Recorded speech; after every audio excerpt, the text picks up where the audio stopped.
Good morning everyone, welcome back to Vocab 24। मैं हूँ श्वेता आपके साथ। सुबह के 8 बज चुके हैं और एज़ यूजुअल टाइम हो चुका है कि हम शुरू करें अपना एडिटोरियल। देखें कि आज के आर्टिकल में क्या नई चीज़ें हैं, क्या नए वर्ड्स हैं, क्या है वो जो हमें सिखाना चाहता है, उसकी लैंग्वेज क्या है और क्या नई चीज़ है जो कि नॉलेज पॉइंट ऑफ व्यू से हमारे लिए इम्पॉर्टेंट है इस एडिटोरियल के थ्रू। Before I start I want to tell you that today I have added one thing in my editorial. जैसे कि मैं आपके साथ सुबह आती थी और एक गुड थॉट शेयर करती थी, तो मैंने सोचा क्यों नहीं इस थॉट को हम अपनी पढ़ाई के साथ जोड़ दें और अपनी पढ़ाई की शुरुआत करें एक पॉजिटिव नोट के साथ। तो अभी हम क्या करेंगे, पॉजिटिव थॉट के साथ अपने एडिटोरियल को शुरू करेंगे। बट ऑल्सो बिफोर दैट क्या करना है, चैनल को सब्सक्राइब कर देना है, बेल आइकन को प्रेस कर देना है, जिससे कि क्या होगा, नोटिफिकेशंस मिलते रहेंगे तो क्या होगा, पढ़ाई चलती रहेगी तो क्या होगा, प्रिपरेशन अच्छी होगी तो क्या होगा, एग्ज़ाम अच्छा होगा तो क्या होगा, जॉब अच्छी सी जॉब लगेगी तो फ्यूचर सेट होगा, सपने पूरे होंगे। कितना अच्छा मैंने चेन रिएक्शन बताया है आपको, जस्ट विद वन थिंग कि आप चैनल को सब्सक्राइब कर दें। चलिए शुरू करते हैं और आते हैं अपनी पॉजिटिव थॉट पे, देखते हैं कि हमारी आज की गुड थॉट क्या है। The good thought is let your dreams stay big and your worries stay small. अपने सपनों को क्या करिए, बड़ा कर दीजिए और अपनी चिंताओं को छोटा कर दीजिए।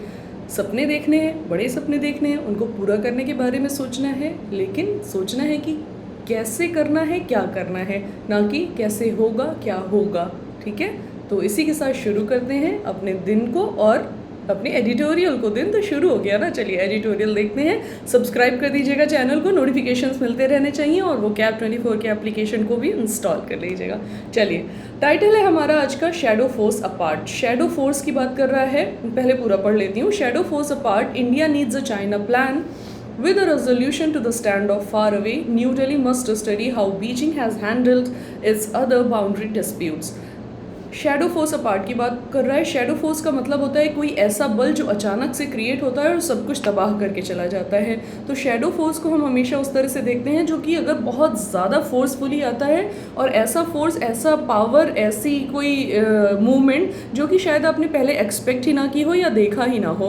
तो शैडो फोर्स अपार्ट की बात कर रहा है और अपार्ट मतलब है कि वो आके हर चीज़ को क्या करेगा, तबाह कर देगा। India needs a China plan, Bharat को ज़रूरत है एक चाइना प्लान की।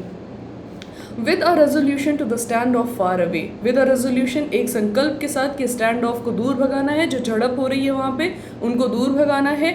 New Delhi must study, new Delhi की मैंने आपको बताया है, जब भी बात करता है तो किसकी बात करता है, गवर्नमेंट की बात करता है या फिर सीधे कंट्री की बात करता है। कंट्री की बात क्यों करेगा, क्योंकि कैपिटल की बात हो रहा है। गवर्नमेंट की बात क्यों करेगा, क्योंकि वहाँ पे हमारे गवर्नमेंट के ऑफिसर्स होते हैं। बोल रहा है with a resolution to the stand off far away, resolution इस संकल्प के साथ कि हम क्या करेंगे, इस तरह के स्टैंड ऑफ जो चल रहे हैं उनको हमें दूर करना है।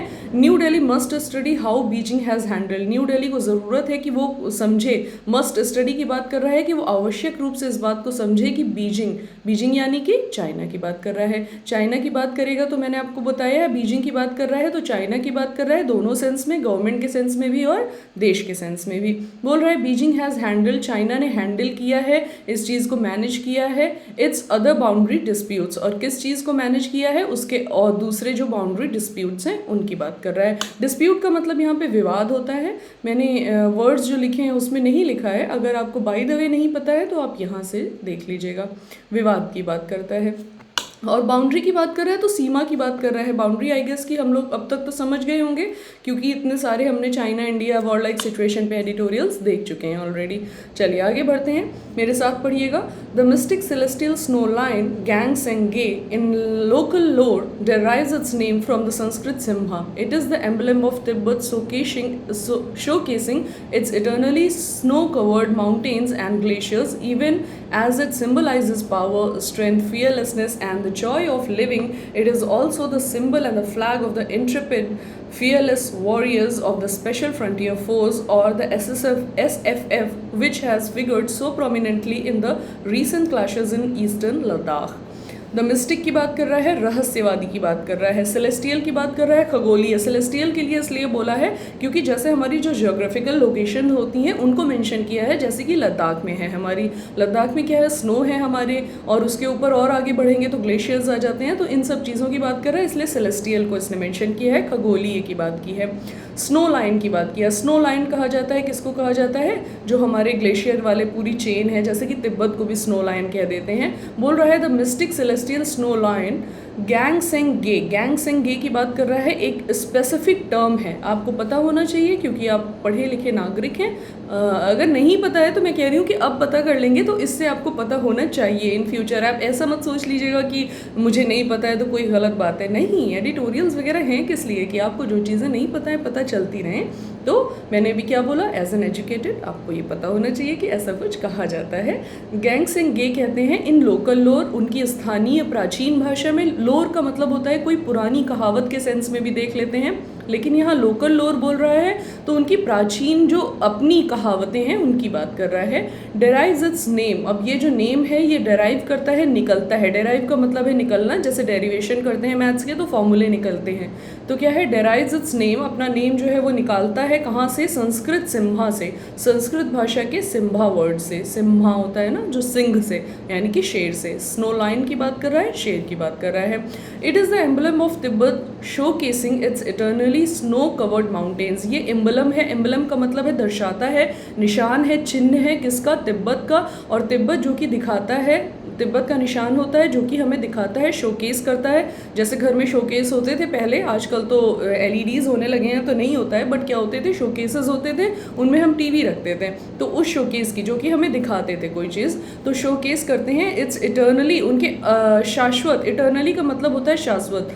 शाश्वत का क्या मतलब होता है, ये तो थोड़ा सा लिटरल हिंदी हो जाएगा, बट शाश्वत का मतलब होता है which never dies, the ever lasting चीज़ों की बात करते हैं। इटर्नली स्नो कवर्ड, हर तरफ क्या है, इतनी बुरी तरह से, शाश्वत मतलब कि हर तरफ, चारों तरफ जहाँ देखो वहाँ क्या है, स्नो कवर्ड है, और हमेशा से ऐसा है, बर्फ फैली हुई है, माउंटेन्स हैं, उनके पहाड़ हैं, एंड ग्लेशियर्स हैं। फिर क्या कह रहा है, even as it symbolises power, जैसा कि ये क्या है, हमें सिम्बलाइज करता है, दिखाता है, या फिर एक प्रतीक के रूप में दिखाता है किस चीज़ को, पावर को, अपनी शक्ति को, स्ट्रेंथ को, ताकत को। फिर क्या है, फियरलेसनेस को, अपनी निर्भय होने को, and the Joy of living, और अपने जीवन को खुशी से जीने के तरीके को दिखाता है। कौन दिखाता है, तिब्बत दिखाता है। It also the symbol, it is also the symbol, ये एक और सिंबल है, ये एक और प्रतीक है। एंड द फ्लैग ऑफ, और एक तरह से झंडा है। फ्लैग का मतलब क्या होता है, अगर आप अपनी प्रेजेंस को हाईलाइट करते हैं, या फिर क्या है, आप बताते हैं कि हम भी हैं। जैसे कि अगर क्या होता है, हम लोग हिमालय पे अपना ट्राई कलर क्या करते हैं, फहराते हैं, तो हम क्या बताते हैं कि हम अपनी प्रेजेंस को दिखाते हैं। तो वही यहाँ पे कह रहा है, प्रेजेंस के सेंस में ले रहा है। And flag of the Intrepid, और किस चीज़ को वो आगे दिखाते हैं, अपने इंट्रेपिड होने को। इंट्रेपिड होने का भी मतलब है फियरलेसनेस से, कि निडर हैं हम, किसी चीज़ से डरते नहीं हैं। फियरलेस की बात कर लिया है, निडर वॉरियर्स की बात किया है। वॉरियर क्या होते हैं, जो सैनिक होते हैं, उनके योद्धाओं की बात कर रहा है। Of the special frontier force, और किसके योद्धाओं की बात, स्पेशल फ्रंटियर फोर्स भारत की होती है, SFF सॉरी। उसमें क्या होता है, अलग तरह की कमांडो ट्रेनिंग होती है लोगों की, और फिर वो अपॉइंट होते हैं जहाँ पे भी ज़रूरत होती है। विच हैज़ फिगर्ड, जिसने कि फिगर किया है, निकाला है, सॉल्व किया है, सो प्रोमिनेंटली, जो कि उभर कर आई है, यहाँ पे आप ऐसे भी समझ सकते हैं, उभर, सो प्रोमिनेंटली। प्रोमिनेंटली का मतलब है बहुत ही हाईलाइट होकर, प्रमुख रूप से, या फिर दिख रही है साफ साफ। इन द रीसेंट क्लैशेज, हाल ही में होने वाले क्लैशेज में, टकराव में, मुठभेड़ में। और कहाँ के मुठभेड़ की बात कर रहा है, ईस्टर्न लद्दाख की, पूर्वी लद्दाख की बात कर रहा है। आगे बढ़ते हैं। सेकेंड हमारा है stand of in the Heights. Stand of की बात कर रहा है, जो कि हाइट्स पे हो रहे हैं। हाइट्स का मतलब है हिमालयन रेंज की बात कर रहा है। हिमालयन रेंज हमारी क्या है, बहुत ऊंचे उस पर इस्टेब्लिश है ना, तो इसलिए हाइट्स की बात कर रहा है। यहाँ पे ऐसे मत समझ लीजिएगा कि लंबे होने की बात कर रहा है, ऊंचाई की बात कर रहा है। Stand of in the Heights, जो हमारी झड़पें हो रही हैं कहाँ पे, हाइट्स पे, ऊंचाई पे। पहले पढ़ लेती हूँ, मेरे साथ पढ़िएगा। Towards the end of April this year, 4 motorized and 6 mechanized divisions of the Chinese Western Theater Command, having completed their exercises on the edge of the Gobi Desert, took the Xinjiang Highway in a well-planned and rehearsed move. They branched off onto a series of feeder roads on the line of actual control in eastern Ladakh. Once the troops were in position, they initiated multiple incursions across the LAC into what had been no man's land patrolled by the both sides, India and China. अब मैंने आपको title बता ही दिया था, heading आपको बता दी थी, stand of the Heights, वहाँ पे ऊंचाई पर होने वाली झड़पों की बात कर रहा है। Towards the end of April this year, इस अप्रैल के ख़त्म होने की तरफ की बात कर रहा है, एंड की बात कर रहा है, अप्रैल ख़त्म होने के, दिस ईयर इसी साल, 4 मोटराइज्ड की बात कर रहा है। मोटराइज्ड का मतलब ऐसा है कि हर तरह के जो उनके व्हीकल होते हैं वो वहाँ पे प्रेजेंट थे, और 4 थे वो। एंड 6 मैकेनाइज्ड, और जितनी तरह की मशीन्स हो सकती हैं पॉसिबल, उस तरह के divisions of the Chinese western theatre command. उनके डिविजन जो हैं वहाँ पे कहाँ दिखे, किसके division, Chinese western theatre command के। ये उनका एक फोर्स का सेक्शन हो सकता है, जैसा कि हमारा SSF है। फिर क्या कह रहा है, हैविंग कंप्लीटेड, उन्होंने क्या किया, इस फोर्स ने क्या किया, अपना हैविंग कंप्लीटेड, कंप्लीट किया किस चीज़ को, देयर एक्सरसाइज, उनके अभ्यासों को। जो हमारी आर्मी होती है, हमारी भी मैं बात कर रही हूँ, यानी कि भारत की भी बात कर रही हूँ, वो लोग एक्सरसाइजेस करते हैं अलग अलग जगह। एक्सरसाइज का ये मतलब होता है कि वो लोग अभ्यास करते हैं कि अगर फ्यूचर में कोई सिचुएशन क्रिएट होती है तो उसके लिए वो रेडी होते हैं। कई बार आपने नोटिस किया होगा कि अगर कोई हाईवे होता है तो आपको कभी कभी वहाँ पे आप सेना दिखती है, सेना के लोग दिखते हैं जो कि क्या करते हैं, टोल वगैरह पे आपको दिख जाएंगे काम करते हुए। तो वो भी उनकी एक्सरसाइज होती है, प्रैक्टिस होती है। किस लिए प्रैक्टिस होती है, कि वो उन चीज़ों की भी प्रैक्टिस करते हैं कि बाय द वे कभी उनको ज़रूरत पड़ती है कि उनको टोल और ये सब भी चेक करना पड़े तो भी वो उसके लिए सामने आ जाते हैं, तैयार रहते हैं। तो एक्सरसाइजेज वो लोग इस तरह से करते रहते हैं। अब जैसे ये शुरू कहाँ से हुआ, चाइना इंडिया का प्रॉब्लम, कि वहाँ पे वो लोग एक्सरसाइज कर रहे थे और नॉर्मल से ज़्यादा प्रॉब्लम थी। जैसे कि भारत के ऊपर, हमारी सरकार के ऊपर ये एलिगेशंस लगते हैं ना कि जब वहाँ पे गाड़ियाँ आना शुरू हुई तभी क्यों नहीं इन्होंने कंट्रोल किया। ऐसा नहीं होता है, गाड़ियाँ आना शुरू हुई तो तब तक वो कुछ नहीं कर सकते हैं, क्योंकि हर कोई एक्सरसाइज करता है। हमारी सेना भी वहाँ जाकर एक्सरसाइज करती है, प्रैक्टिस करती है हर चीज़ों की। लेकिन जब हद से ज़्यादा वो चीज़ बढ़ने लगी तभी हाईलाइट हो सकती है, तभी हमें लगेगा कि नहीं भाई ये तो यूजुअल से अलग हो रहा है। तो इस तरह के एलिगेशंस जो होते हैं वो बेबुनियाद होते हैं। तो वही बात कर रहा है यहाँ पे कि उन्होंने कंप्लीट की, पूरी की अपनी exercise on the edge of the Gobi desert. और कहाँ पे पूरी की, गोबी डेजर्ट के एंड पे। गोबी डेजर्ट हमारा क्या है, स्नो का डेजर्ट है जो कि लद्दाख के आगे वाली पूरी रेंज में है। फिर क्या कह रहा है, टुक द जिंगजियान हाईवे, और उसने क्या किया, हाईवे जो था जिंगजियान हाईवे का नाम है वहाँ पे, उसको क्या किया, टुक कर लिया, यानी कि अपने उसमें ले लिया जहाँ पे भी वो एक्सरसाइज कर रहे थे। In a well planned and rehearse move, और किस तरह से उन्होंने अपने अंडर में उसको कंट्रोल में ले लिया, वेल प्लान्ड, यानी कि पूरी तरह से उन्होंने सोच समझ कर, और रिहर्स्ड यानी कि प्रैक्टिस तरीके से। रिहर्स का मतलब ये होता है कि अभ्यास था उनको उस चीज़ का, उस तरह से उन्होंने उसको कैप्चर कर लिया। They branched off on to a series of feeder rope. अब ब्रांच ऑफ को आप ऐसे समझिए, कहाँ पे, यहाँ पे दिखा दूँ, दिख रहा है, लेट मी चेक फर्स्ट, नहीं यहाँ पे दिख रहा है मेरे ऊपर थोड़ी सी जगह। यहाँ पे क्या है, ब्रांच ऑफ होती है। जैसे मान लीजिए ये आपका ट्री है और ऐसे करके ब्रांच निकलती जाती हैं। तो ब्रांच निकलने का ये मतलब नहीं है कि उन्होंने पेड़ लगाया और उनकी शाखाएं बना ली, यानी कि उन्होंने ऐसे छोटे छोटे से करके ट्रिब्यूटरीज बना ली। और फीडर रोड की यहाँ पे बात कर रहा है। फीडर रोड क्या होते हैं, जैसे आपका फीड होता है ना, फीड क्या होता है, खिलाने पिलाने से रिलेटेड कोई चीज़ होती है। तो फीड करने के लिए उन्होंने इस तरह की रोड्स का निर्माण किया। और फीड अब आप कैसे समझेंगे कि सिर्फ खाने पीने के लिए की बात नहीं की है, फीडर रोड जो भी वहाँ पे अभ्यास उनके चल रहे थे उनको फीड करने के लिए। जैसे कि अगर मान लीजिए हमारे यहाँ कल को वॉर होता है तो वॉर को क्या चीज़ें फीड करेंगी, हमारे शस्त्र जो है वो फीड करेंगे। तो इस तरह के फीडर्स की यहाँ पे बात कर रहा है। उन्होंने सिंस क्या किया था, जिंगजियांग हाईवे को कैप्चर किया था, तो उसके लिए उन्होंने क्या किया, हाईवे में फीडर रोड्स बना ली, फीडर रोड बना ली जो कि उनके इस अभ्यास को, इस एक्सरसाइज को क्या करती थी, फीड करती थी। उनको जिस भी चीज़ की ज़रूरत होती थी, चाहे वो उनको खाने पीने की चीज़ों की ज़रूरत क्या ना हो, वो उन्हीं रोड्स के थ्रू आके क्या करते थे, अपना पर्पस सॉल्व करते थे। तो इस तरह की उन्होंने कई सारी फीडर रोड बना ली। अब फीडर रोड कई सारी बन जाएंगी तो ऑब्वियसली है आप बहुत ज़्यादा कनेक्टेड हो जाएंगे चीज़ों से। अगर आप बहुत ज़्यादा कनेक्ट हो रहे हैं तो कल को आप हमारी सीमा के अंदर भी आ सकते हैं। तो यही सब सिचुएशंस वहाँ पे क्रिएट हो रही हैं हमारे लद्दाख बॉर्डर पे। फिर क्या कह रहा है, rehearse move, they branched off, उन्होंने ब्रांच ऑफ कर लिया on to a series of feeder road. Series कह रहा है कई सारी शाखाओं को उन्होंने रोड्स को निकाल लिया on the line of actual control. और ये रोड्स उन्होंने कहाँ निकाली, LAC पर निकालनी, इन ईस्टर्न लद्दाख। और LAC कहाँ पे, हमारा पूर्वी लद्दाख में है। Once the troops were in position, जब हमारे सैनिक जो थे वो पोजीशन पे आ गए, अपनी स्थितियों पे आ गए, they initiated multiple incursions across the LAC। उन्होंने क्या किया, इनिशिएट कर दिया, शुरुआत कर दिया, मल्टीपल कई सारे इनकर्जन्स की बात कर रहा है। इनकर्जन का मतलब ये होता है धावा बोल देना, उस तरह के धावा जो है, धावे उन्होंने कई सारे बोल दिए। कहाँ पर, अक्रॉस द LAC पर, इनटू व्हाट हैड बीन, जो कि क्या हो गया आगे, नो मैंस लैंड, नहीं, जो कि क्या था, नो मैंस लैंड था, यानी कि वहाँ पे कोई नहीं रहता था। उस तरह की जगह पे उन्होंने बहुत सारे धावे बोल दिए। और वो जो जगह थी नो मैंस लैंड, वो पेट्रोल की जाती थी, वहाँ पे गश्त लगाई जाती थी दोनों तरफों, के लोगों द्वारा, दोनों तरफों की ट्रूप्स द्वारा, और दोनों तरफ कौन थे, इंडिया और चाइना था। चलिए आगे बढ़ते हैं, देखते हैं क्या है हमारा आगे कह रहा है।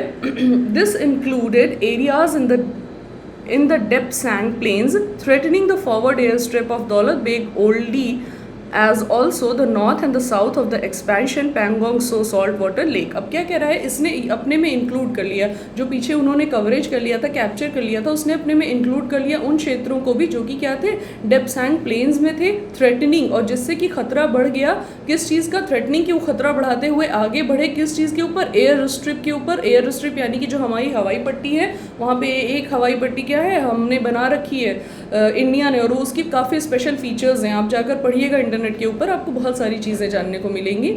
बना रखी थी दौलत बेग ओल्डी की, as also the north and the south of the expensive Pangong Tso salt water lake. और जो क्या था, उन्होंने धीरे धीरे ये जो एरियाज इंक्लूड किए, पहले तो उन्होंने डेप्सैंग प्लेन को इंक्लूड कर लिया, फिर उन्होंने खतरा बढ़ा दिया दौलत बेग ओल्डी एयर स्ट्रिप के लिए, फिर उन्होंने क्या किया, साउथ में भी अपना एक्सपेंशन कर लिया। एक्सपेंसिव लिखा है, एक्सपेंसिव नहीं लिखा है, स्पेलिंग में डिफरेंस होता है। एक्सपेंसिव जो ई वाला होता है वो खर्च से होता है, और एक्सपेंशन से यानी कि विशालता से, बढ़ाने से, फैलाने से होता है। तो वो उन्होंने क्या किया, फैलाने की, अपने क्षेत्र को बढ़ाने की कोशिश की, कहाँ पर की, Pangong Tso salt water lake के पास भी। अब पैंगोंग सो एक सॉल्ट वाटर लेक है, ये भी आपके लिए इंपॉर्टेंट हो जाता है। अगर आपसे पूछ लिया जाए कि सॉल्ट वाटर लेक क्या है भारत में, तो आप पैंगोंग सो का नाम ले सकते हैं। सॉल्ट वाटर लेक और भी ज़्यादा होती हैं, इन चीज़ों को भी रिसर्च करिएगा जाके। फिर क्या है, the world watched in horror, जो पूरी दुनिया थी उसने खतरे में, डर में देखा, एज सोल्जर्स, जैसे कि हमारे सैनिक, ऑफ टू न्यूक्लियर आर्म्ड, और कौन से सैनिक, दोनों तरफ के न्यूक्लियर आर्म्ड एशियन जाइंट्स की तरफ। जैसे कि पूरे संसार ने देखा कि किस तरह से दो न्यूक्लियर आर्म है ना, हमारे पास भी न्यूक्लियर पावर है, उनके पास भी है। एशियन जाइंट्स, हम दोनों एशियन देश हैं। जाइंट्स की बात कर रहा है, विशाल देश, मुख्य देशों की बात कर रहा है, जैसे चाइना भी एशिया का बहुत इंपॉर्टेंट कंट्री है और इंडिया भी है। तो जाइंट्स की बात महान देशों से कर रहा है यहाँ पर। एंगेज, दोनों क्या हुए, एंगेज हो गए ईच अदर, दोनों ने एक दूसरे को एंगेज कर लिया, फंसा लिया इन अ स्लग फेस्ट, और स्लग फेस्ट में फंसा लिया, जिसका कि मतलब है कि आप क्या करें, मुठभेड़ कर लें। जैसे किसी को थप्पड़ अप्पड़ मार के आप झगड़े करने लगते हैं, या फिर मुक्केबाजियाँ होने लगती हैं। तो स्लग फेस्ट का एक तरह से ये मतलब है कि बिना तैयारी के या फिर ऐसे खुले हाथों से आपस में लड़ाई होने लगी। जैसे शुरू में आपने देखा होगा कुछ वीडियोज़ लीक हुए थे, उसमें क्या था, दोनों तरफ के सैनिक आपस में झगड़ा कर रहे थे। तो उस तरह के जो झगड़े होते हैं उनको स्लग फेस्ट कह लेते हैं। और वो कहाँ पे हुई, on the snowy summits of the Himalayas. वो कहाँ हुई, स्नोई समिट्स में हुई, जो हमारे बर्फीले क्षेत्र हैं, कहाँ के, हिमालय के।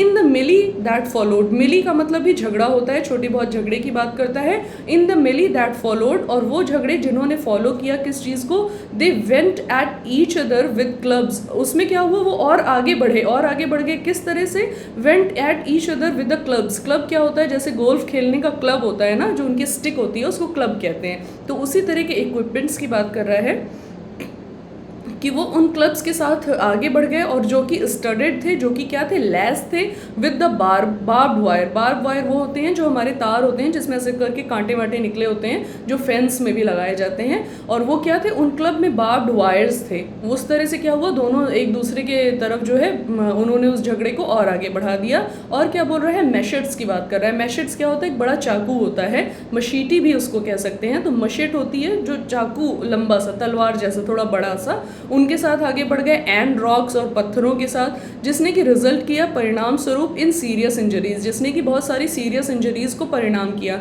जैसे आपने शुरू में देखा होगा कि हमारे सैनिकों को चाइना ने घायल कर दिया, तो ऐसा नहीं है कि उन्होंने ही हमको घायल किया, हमने भी उनको घायल किया है।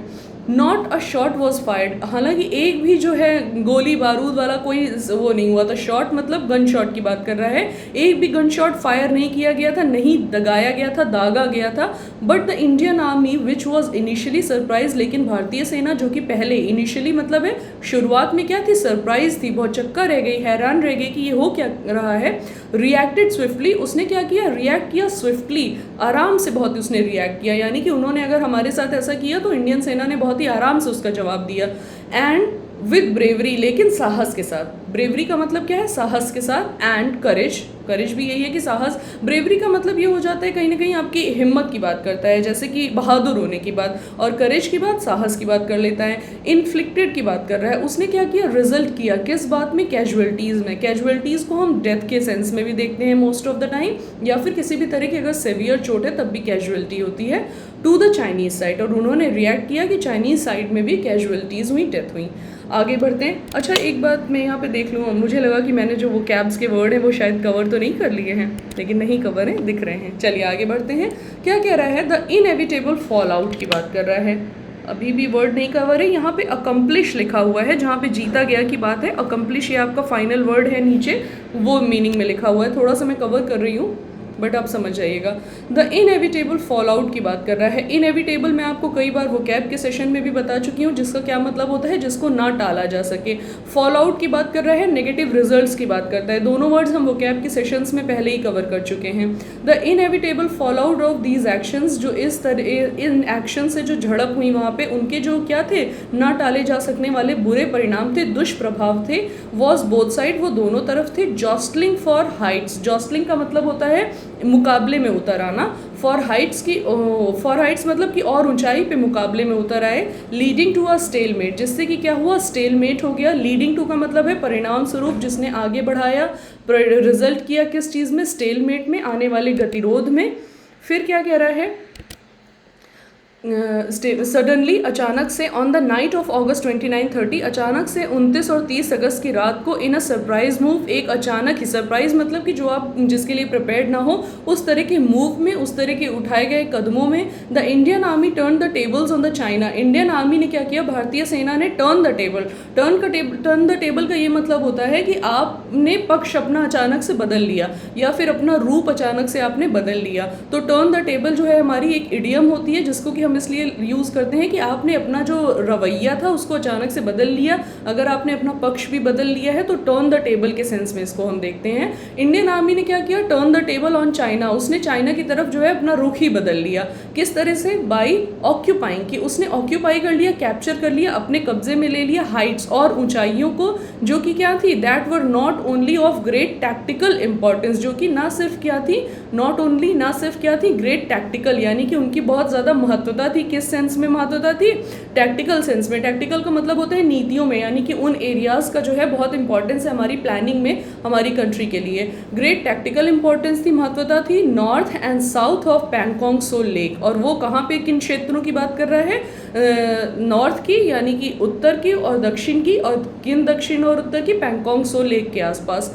As also dominating the Spanggur gap, और उन्होंने क्या किया, डोमिनेट किया, उसके ऊपर भी थोड़ा सा उन्होंने अपना कब्जा जो है हावी होने की कोशिश करी। कहाँ पर, स्पैंगर गैप में। स्पैंगर गैप जो है वहाँ पे एक पोजीशन है, उसको कहते हैं, जैसे हमारी 5 फिंगर्स है ना वहाँ पे लद्दाख में, यानी कि फिंगर की शेप में जो हमारी लैंड निकली हुई है पैंगोंग सो लेक में, उनकी बात करता है। जैसे आपने देखा होगा, बोलते हैं न्यूज़ में कि दूसरी फिंगर को भी कवर कर लिया, तीसरी फिंगर को, तो इसका ये मतलब है फिंगर लाइक पोजीशंस वहाँ पे निकली हुई हैं। लेक में जो ऐसे थोड़ा थोड़ा सा करके एरिया निकला रहता है, उनकी बात करता है। तो वहाँ पे उसी तरह का एक स्पैंगर गैप है, उसकी बात कर रहा है। उस पर भी उन्होंने धावा बोल दिया, उसको भी हावी करने की कोशिश करी भारतीय सेना ने। हालांकि पहले भारतीय सेना क्या रहती थी, शांत रहती थी, लेकिन उसने टर्न द टेबल कर दिया, अपना रुख बदल लिया चाइना की तरफ, और उसने क्या किया, कैप्चर कर लिया थोड़ी सी ऊंचाई को भी, और पैंगोंग सो लेक के आसपास के एरिया को भी। फिर कह रहा है, it was now looking in to the innards of the Chinese depth. अब वो क्या कह रहा था, देख रहा था इनार्ड्स में। इनार्ड्स का मतलब है, आप ऐसे समझ लीजिए, इनर यार्ड्स को अगर आप समझते हैं। यार्ड क्या होता है, ऐसी कोई जगह ना जहाँ पे स्टोर की जाती हैं कोई भी चीज़ें, जैसे ट्रेन का भी यार्ड होता है, तो ट्रेन वहाँ जाके खड़ी होती है। मैं आपको शब्द समझाने के लिए बोल रही हूँ, अगर लिटरली सिर्फ एग्जैक्ट मीनिंग देखें तो इनार्ड का मतलब होता है आंतरिक, लेकिन यहाँ पे इनार्ड जैसे यूज़ किया तो इसका मतलब है कि उनके आंतरिक चीज़ों को, यार्ड को देखने की कोशिश कर ली। अब यार्ड में क्या था, उनके शस्त्र या उनकी जो भी तैयारियां थी वो इकट्ठा थी। तो क्या कह रहा था, उसने अंदर देखने की कोशिश की, innards of the Chinese depth localities, जिसमें कि चाइना डेप्थ के इलाकों को उन्होंने अंदर से जानने की कोशिश करी, देखने की कोशिश करी। एट मोलोडो, और मोलोडो में ऐसा उन्होंने किया, इंक्लूडिंग चाइनाज आर्मर्स, और वहाँ पे उन्होंने क्या किया, चाइना के आर्मर्स को भी देखा, गन्स को भी देखा और रिजर्व्स को भी देखा। रिजर्व्स का ये मतलब है कि जो संसाधन उन्होंने पहले से कलेक्ट करके रखे हुए हैं उनकी बात कर रहा है। दिस अमेजिंग फीट, फीट का मतलब ये है उठाया गया अच्छा सा कोई कदम या फिर कर्तव्य या फिर एक्ट की बात कर रहा है। दिस अमेजिंग फीट की बात कर रहा है, ये बहुत ही इंटरेस्टिंग जो कर्तव्य उन्होंने दिखाया was accomplished primarily by the ghost army, वो अकम्प्लिश किया गया, पूरा किया गया, जीता गया किसके द्वारा, मुख्य रूप से primarily bye a ghost army. Ghost army वो होती है जो लोग ऐसे कुछ काम कर देते हैं जो कि आपको पता ही ना रहे कि ये है वहाँ पे, या फिर गोस्ट आर्मी एक ये भी चीज़ होती है जब क्या था कि हमारे यहाँ ब्रिटिश हुकूमत थी तो वो लोग क्या था, उनका रशिया के साथ कुछ बवाल चल रहा था, तो उन्होंने क्या किया था, एक तरह की गोस्ट आर्मी को जो है इनिशिएट किया था, जो कि क्या करती थी, चोरी छुपे जाके क्या करती थी, अटैक कर देती थी किसी के ऊपर। तो उस तरह की चीज़ों को क्या किया था, इन्होंने यहाँ पे हाईलाइट किया है कि गोस्ट आर्मी के द्वारा ये चीज़ मुख्य रूप से की गई थी। फिर कह रहा है और गोस्ट आर्मी क्या है, गोस्ट आर्मी क्या है, जैसे पहले उन्होंने गोस्ट आर्मी बोला, लेकिन आज के टाइम में गोस्ट आर्मी क्या है, स्पेशल फ्रंटियर फोर्स है, यानी कि आज के टाइम में हमारी SFF को क्या बोलते हैं, स्पेशल फ्रंटियर फोर्स बोलते हैं। अच्छा, यहाँ पे इनएविटेबल का हिंदी मीनिंग मैंने अपरिहार्य लिखा है, तो थोड़ा सा लिटरल वर्ड है, बट इसका यही मतलब होता है that can not be tolerated, जो कि टाला ना जा सके। आगे बढ़ते हैं अपने आर्टिकल में, देखते हैं कि क्या कह रहा है। आगे हमारा आर्टिकल कह रहा है who are these super human troops, what are their antecedents. फिर कह रहा है they are the dreaded shadow warriors of the SFF। देखते हैं अब क्या कह रहे हैं, जैसे पीछे SFF की बात की तो बोल रहे हैं कि ये कौन है, सुपर ह्यूमन ट्रूप्स, यानी कि सुपर ह्यूमन एक अलग ही तरह के ह्यूमन की तरह से आने वाले सैनिक। फिर कह रहा है व्हाट आर देयर एंटीसीडेंट्स, उनके एंटीसीडेंट्स क्या हैं, उनके क्या मोटिव्स हैं, या फिर उनके पहले क्या क्या चीज़ें हुई हैं। जैसे हमारे प्रेसिडेंट्स होते हैं, यानी कि जो हमसे पहले होते हैं, तो उसी तरह से उनके पूर्व में और क्या क्या चीज़ें हैं उनकी बात कर रहा है। They are the dreaded shadow warriors, वो क्या हैं, अब पहले तो उसने क्वेश्चन पूछा, अब यहाँ पे आंसर दे रहा है कि वो क्या है, ड्रेडेड है। ड्रेडेड का मतलब है बहुत ही खतरनाक, ड्रेडेड वॉर्स होते हैं, खतरनाक युद्ध होते हैं, वो क्या है, ड्रेडेड शैडो वॉरियर्स हैं। शैडो वॉरियर फिर मैंने आपको बताया, शैडो का मतलब है जो कि आपको दिखे ना बट एक्चुअली में एग्जिस्ट करें, और वॉरियर्स हमारे योद्धा होते हैं, और कहाँ के योद्धा हैं खतरनाक, SFF के हैं, यानी कि स्पेशल फ्रंटियर फोर्स के हैं।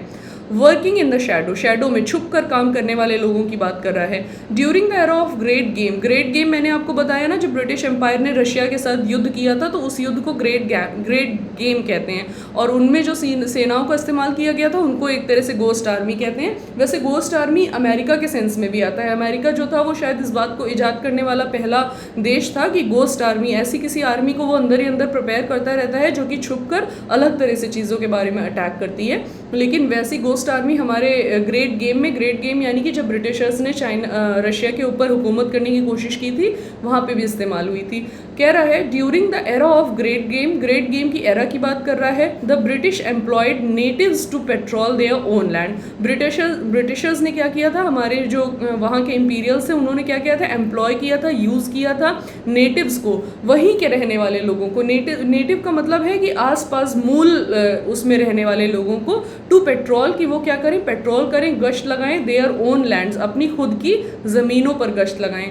जैसे कि वो लोग हमारे साथ भी तो यही करते थे, हमारे खुद ही के लोग जो होते थे वो हमारे ही लोगों से लड़ाई झगड़ा कर रहे होते थे, क्योंकि उनकी पूरी सेना में, उनकी पूरी पुलिस फोर्स में क्या होता था, भारतीय ही भरे होते थे। भारतीय क्यों भर जाते थे, क्योंकि उनको पैसे मिल जाते थे, गरीब रहते थे, मतलब मॉनेटरी तरीके से, खाने पीने की तो हमारे यहाँ कोई कमी आज सच नहीं थी, तो उसका वो फ़ायदा उठाते थे। तो उसी तरह उन्होंने वहाँ पे भी किया था, ग्रेट गेम में भी किया था, जिसमें कि उन्होंने नेटिव्स को, वहीं के लोगों को हायर कर लिया था कि वहाँ पे वो गश्त लगाते हैं अपनी खुद ही की ज़मीन पर। फिर कह रहा है विच इंक्लूडेड तिब्बतियंस, जिसने कि क्या किया, तिब्बतन जो लोग होते हैं, तिब्बत में रहने वाले लोगों को भी इंक्लूड किया, शामिल किया। It was the Mustang base, Mustang base वहाँ पे एक बेस है, एक पोजीशन है in the northern border range. और कहाँ पे पोजीशन है, नॉर्दर्न उत्तरी बॉर्डर रेंज में है। दैट एस्कॉर्टेड, जिसने कि क्या किया, एस्कॉर्ट किया, वहाँ पे हमें आगे बढ़ाया, रास्ता दिखाया, वहाँ पे हमारी मौजूदगी को दिखाया। द 14 दलाई लामा, अच्छा नहीं सॉरी, एस्कॉर्टेड का मतलब यहाँ पे इस तरह से चल रहा है कि उनको बहुत अच्छे से बचा के बाहर निकाल लेना, किसी को सुरक्षा पूर्वक बचाना, या फिर किसी को सुरक्षा पूर्वक रास्ता दिखाना, किसी को सुरक्षा पूर्वक कहीं से ले कर आना, एस्कॉर्टेड होता है। जैसे मैंने एस्कॉर्टेड आपको अभी शुरू में बताया ना कि उनको रास्ता दिखाया, आगे बढ़ाया, लेकिन एस्कॉर्टेड में सुरक्षा भी है, और या फिर ऐसा भी है कि आपको ऑलरेडी वो चीज़ें पता हैं, आप अगले की मदद कर रहे हैं कि हाँ ऐसा ऐसा होता है, तुम कर लो ये काम, तो एस्कॉर्टेड कहलाता है। उन्होंने क्या किया, उस रेंज में एस्कॉर्ट किया, बाहर निकाला सुरक्षापूर्वक किसको, द 14 दलाई लामा को, टू सेफ्टी टू इंडिया, और इंडिया में लेकर आए उनको सेफली ड्यूरिंग द 1959। और कब की ये बात है, 1959 की, रिबेलियन की बात कर रहे हो। रिबेलियन की बात मतलब ये कि जब वहाँ पे 1959 में विद्रोह शुरू हुए थे तब की बात कर रहा है। हमारा वॉर हुआ था 1962 में चाइना के साथ, उससे पहले क्या था, विद्रोह हमारा शुरू हो गया था 1959 से। एज अ कॉन्सिक्वेंसेज, उसके परिणाम स्वरूप क्या हुआ, as the consequence of the 1962 war, उसके वजह से क्या हुआ, 1962 का जो है वॉर हुआ। The Jawaharlal Nehru government ordered the raising of an elite commando force. Jawaharlal Nehru ji की सरकार ने क्या किया, आदेश दिया कि रेज करें, उत्पन्न करें, बढ़ाएं, आगे करें, किस चीज़ को, एन एलीट कमांडो फोर्स, एक बहुत ही एलीट, या एलीट का मतलब है कि जिनको बहुत ज़्यादा सुविधाएं होती हैं, उनकी बात कर रहा है। कमांडो फोर्स को जो है उत्पन्न करो हर सुविधा के साथ, called the special frontier force, और जिसका कि नाम रखा गया स्पेशल फ्रंटियर फोर्स। अब पूरा एडिटोरियल आपका स्पेशल फ्रंटियर फोर्स के कामों के बारे में चलेगा। पहले कहाँ से उसने शुरू किया, China India war like situation से, उसके पहले तिब्बत की बात की, फिर China India war like situation की बात की, और उस सिचुएशन में जो लोग लड़ाई झगड़ा करते हैं वो कौन होते हैं, SFF होते हैं, उसके कमांडोज होते हैं। अच्छा, ये आर्टिकल किसने लिखा है, गुरदीप सिंह उबान ने लिखा है, शायद गुरदीप ही नाम है कि गुरप्रीत है, ऐसा कुछ है। सरदार हैं, उनके फादर भी जो थे आर्मी में अच्छे पोजीशन पे थे, और वो खुद भी थे, इनका कारगिल वॉर में काफ़ी अच्छा रोल था, तो उन्होंने ये आर्टिकल लिखा है, और वो SSF के कमांडो रह चुके हैं, तो उसी सेंस में ये आगे सारी डिटेल्स को बताएंगे।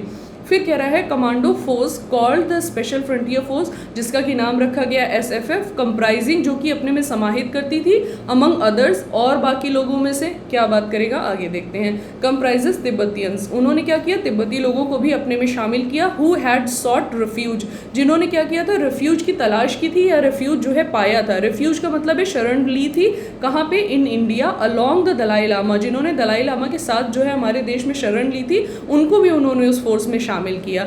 माय फादर, अब जिन्होंने आर्टिकल लिखा है, मैंने आपको बताया ना, सिंह उबान, गुरदीप सिंह उबान ही नाम है उनका मोस्ट प्रॉब्ली, उन्होंने क्या किया, उनके फादर की बात कर रहा है। माय फादर मेजर जनरल सुजन सिंह उबान, उनके फादर की बात कर रहा है। उनके फादर कौन थे, मेजर जनरल सुजन सिंह उबान थे, सुजान सिंह भी कह सकते हैं। Was a natural choice for this base on the sheer merit and his being a legendary war veteran of the British Army, famous for his daring exploits with the long range desert group in the Middle East। यहाँ से पढ़ते हैं, उनके father भी जो थे उसमें employ हुए। फिर कह रहे हैं वॉज अ नेचुरल चॉइस, वो क्या थे, एक स्वाभाविक चॉइस थे। नेचुरल का यहाँ पे स्वाभाविक से मतलब है नेचुरल चॉइस थे, यानी कि उनको चूज़ करना बहुत ही स्वाभाविक था। फॉर दिस बेस, इस बेस के लिए, फॉर दिस, और किस लिए, जो कि बेस्ड ऑन था, आधारित था, किस लिए, उनकी शेयर मेरिट के लिए, यानी कि उनकी मेरिट जो थी वो बहुत ही हाई लेवल पे थी। वो फुल्ली जो उन्होंने उनको चूज़ किया वो पूरी तरह से बेस्ड किस बात पे था, उनकी मेरिट पे बेस्ड था, उनकी एक्सट्रीम मेरिट पे बेस्ड था। एंड हिज बीइंग, और उनका ये कि वो लेजेंडरी, यानी कि लेजेंडरी का मतलब है एक महान, बहुत ही अच्छे वॉर वेटरन थे। वॉर वेटरन का मतलब है कि, वेटरन का मतलब होता है जिनको बहुत ही अनुभव हो, अनुभवी होते हैं। जैसे आपने देखा होगा वेटरन एक्टर हमेशा बोला जाता है, तो अनुभवी कलाकार, तो वेटरन का मतलब होता है अनुभवी, जिनको वो काम करने का काफ़ी एक्सपीरियंस हो। तो वो क्या थे, एक तो वो ये थे कि वो उनकी मेरिट बहुत अच्छी थी, इस बेसिस पे उनको क्या किया गया, हायर किया गया, चूज़ किया गया। और दूसरा क्या था कि उनके पास वो एक महान वॉर वेटरन थे, वो एक महान क्या थे, युद्ध के जानकार थे, एक्सपीरियंस्ड अनुभवी थे, ऑफ द ब्रिटिश आर्मी। और वो कहाँ पे थे, ब्रिटिश आर्मी में, फेमस फॉर, जो कि प्रसिद्ध थे किस लिए, डेयरिंग एक्सप्लॉइट्स, अपने असीम दुस्साहस के लिए, जैसे कि कुछ भी वो कर सकते हैं, और या फिर अपने साहस को किसी भी हद तक ले जा सकते हैं। With the long range desert group, और कहाँ पे उनका ये साहस जो, और इसके साथ उन्होंने और किसको हायर किया, लॉन्ग रेंज डेजर्ट ग्रुप को, इन द मिडिल ईस्ट, जो कि मिडिल ईस्ट में था, ऐसा साहस उन्होंने वहाँ पे भी दिखाया था। एंड द गोरिल्ला वॉर्स, और अपने साहस को गोरिल्ला वॉर्स में भी दिखाया था। इन बर्मा, जो कि बर्मा में हुआ था ड्यूरिंग वर्ल्ड वॉर 2, इसलिए उनको हायर किया गया, जो कि नेचुरल चॉइस था। He was tasked with raising, उनको टास्क दिया गया, टास्क देना उनके ऊपर काम सौंपा गया कि वो रेज करें, उत्पन्न करें, आगे बढ़ाएं, ट्रेन करें, उनको क्या करें, सिखाएं सब चीज़, एंड कमांडिंग, और उनको निर्देशित करें दिस नेसेंट फोर्स, और किसको, ये नई जो फोर्स थी, नेसेंट का मतलब है उत्पन्न होने वाली जो नई फोर्स थी। एसएसएफ के निर्माण की बात की थी, तो निर्माण होगा तो कहीं ना कहीं फाउंडेशन से होगा, तो नेसेंट की बात की है कि शुरुआती जो फोर्स है उसको ट्रेन करने के लिए, निर्देशित करने के लिए और खड़ा करने के लिए अपने पैरों पे उनको कमांड किया गया, टास्क दिया गया। एज ऑल्सो मोल्डिंग देम, और क्या किया कि उनको मोल्डिंग करें, उनको इस तरह से वो कर दें, मोल्ड कर दें, ढाल दें them into a well oiled fighting machine. Well oiled का मतलब ये है जैसे कि क्या होता है, मान लीजिए वो कपड़े सिलने वाली मशीन होती थी पहले के टाइम में, अब तो चेंज हो गई ये सब चीज़ें। वेल ऑयल्ड, अगर उस मशीन में क्या होता था कि ऑयल वगैरह डाल दिया जाता था तो क्या होती थी, वो अच्छे से काम करने लगती थी। और क्या था कि ऑयल वगैरह मशीन में डाल के रखो, जैसे कार्स में भी ऑयल डाले जाते हैं, तो क्या है उनमें डाल के रखो, तो जिससे कि उसका इंजन जो है वो स्विफ्टली काम रहे और जब भी आपको चलना हो आपकी कार हमेशा तैयार रहे। तो वही कह रहा है वेल ऑयल्ड फाइटिंग मशीन की तरह से तैयार रखना। वेल ऑयल का मतलब है कि पूरी तरह से एकदम वो रहे, सक्रिय रहे, फाइटिंग मशीन के रूप में, युद्ध करने वाली एक मशीन के रूप में उनको तैयार करने के लिए आदेश दिया गया था। आगे कह रहा है to enhance their inherent fighting capabilities, its members were given airborne training in addition to acquiring expertise in mountain and jungle warfare। क्या बोल रहा है, अपनी इन क्वालिटीज़ को इन्हांस करने का मतलब है बढ़ाने से, देयर इनहेरेंट, अपनी अंतर्निहित फाइटिंग कैपेबिलिटीज़ को, यानी कि उनकी युद्ध करने की जो अंतर्निहित क्षमता थी उसको इन्हांस करने के लिए उनके मेंबर्स को, इट्स मेंबर्स को वर गिवन, उनको दी गई क्या चीज़, एयरबोर्न ट्रेनिंग भी दी गई। एयरबोर्न का मतलब है कि हवा में भी वो युद्ध कर सकते थे, इसके लिए भी ट्रेन किया गया। इन एडिशन टू, और इसी के साथ साथ क्या हुआ, एक्वायरिंग एक्सपर्टीज, इसी के साथ साथ उनको एक्वायर किया गया, दिया गया, उन्होंने क्या किया, इसको गेन किया, किस चीज़ को, एक्सपर्टीज़ को अपनी उसको एक्सपर्ट हो जाते हैं, जैसे किसी चीज़ में आप क्या हो जाते हैं, अच्छे हो जाते हैं। और किस चीज़ में अच्छे होने की बात कर रहा है, in mountain and jungle warfare, कि वो जो करें माउंटेन में भी युद्ध कर सकें और जंगल में भी युद्ध कर सकें, इसके लिए उनको ट्रेन किया गया। इनिशियली शुरुआत में एडेड एंड इक्विप्ड, शुरुआत में क्या हुआ, एड दिया गया, सहायता दी गई और इक्विप्ड किया गया, और यानी कि मशीन्स और जो इक्विपमेंट्स है यानी कि शस्त्र की बात कर रहा है वो भी दिए गए, किसके द्वारा, बाय यूनाइटेड स्टेट्स, संयुक्त राज्य के द्वारा। दे क्विकली इंडिजनाइज्ड की बात कर रहा है। इंडिजनाइज का मतलब होता है कि स्वावलंबी हो जाना, अपने पैरों पे खड़ा हो जाना, या फिर स्वदेशी हो जाना, किसी भी सेंस में आप इसको देख सकते हैं, लेकिन अपने ऊपर निर्भर होने की बात करता है। दे क्विकली, वो जल्दी ही क्या हो गए, इंडिजनाइज्ड हो गए, एंड वर सून, और बहुत ही जल्द क्या हुए, ऑन देयर ओन फीट, अपने पैरों पे खड़े हो गए। कौन, SFF. The opportunity to display their mettle, एक अपॉर्चुनिटी, एक अवसर कि वो अपना मेटल का मतलब ये होता है कि अपना साहस, जिस तरह की क्या है क्षमता है उसको वो दिखा सकें, डिस्प्ले कर सकें। एज ऑल्सो टू रीपे, और वो क्या करें, रीपे भी कर पाएँ, किस चीज़ को, देयर होस्ट कंट्री, अपनी होस्ट कंट्री को रीपे कर पाएँ। केम ड्यूरिंग, रीपे का क्या मतलब है कि जो भी उनकी होस्ट कंट्री थी उस टाइम पे उसको रीपे कर पाएँ, पे बैक कर पाएँ। केम ड्यूरिंग, वो आया, कब आया, during the India Pakistan war, और ये मौका उनको कब मिला, इंडिया पाकिस्तान वॉर में। वॉर कब हुआ, 1971 में। 1971 में जो वॉर हुआ था तो क्या हुआ था, बांग्लादेश का विभाजन हुआ था। फिर कह रहा है as the Indian army moved in with its major thrust, जैसे कि भारतीय सेना क्या हुई, आगे बढ़ी। मूव्ड इन का मतलब है आगे बढ़ गई, घुस गई, उनको बिल्कुल वो करने में, तबाह करने में। विद इट्स मेजर थ्रस्ट, अपने मेजर थ्रस्ट के साथ, थ्रस्ट का मतलब ये होता है कि जोर के साथ, पूरी पावर के साथ। इनटू ईस्ट पाकिस्तान, कहाँ पे घुसी, ईस्ट पाकिस्तान। ईस्ट पाकिस्तान पहले बांग्लादेश था। द एसएफएफ, जो हमारा स्पेशल फ्रंटियर फोर्स था, while supporting the flank of the Indian army, जो कि क्या करती थी, फ्लैंक को, यानी कि फ्लैंक का हिस्से की बात कर रही थी, या फिर उस कॉर्नर की बात कर रही थी।